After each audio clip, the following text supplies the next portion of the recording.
I have to confess that I love all kinds of gardening, being out in the open air and making something more beautiful than it was before you started.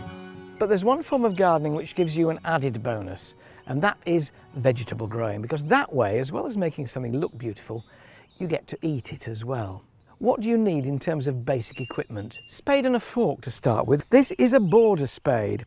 It's not the largest spade, and that means that when you are digging with it, you don't lift up quite so much soil. It's easier to work with. You can work far longer, but never dig for more than 15 minutes at a stretch without resting for another 5 minutes. Little and often with your digging, and a border spade will make life easier, as will a border fork. If you've got stony soil, it's sometimes difficult to get a spade in.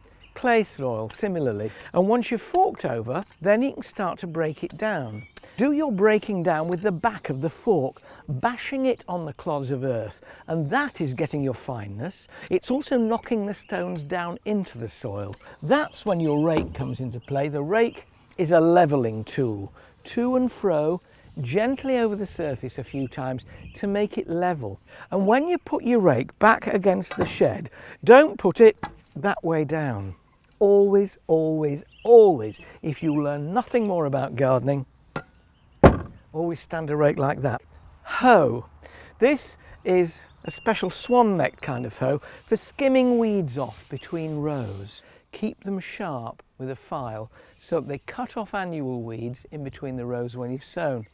This is a draw hoe, and this is useful for drawing a drill, making a little shallow furrow into which you can sow your seeds.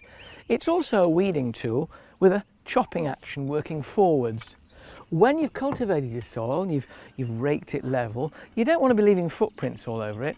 A plank like this laid on the ground to work from keeps it nice and even, and you can stand on the plank.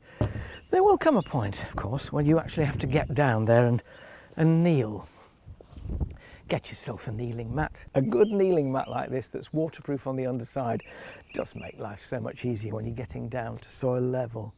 If you're planting things like onion sets or young vegetable plants out, then a good trowel like this is essential.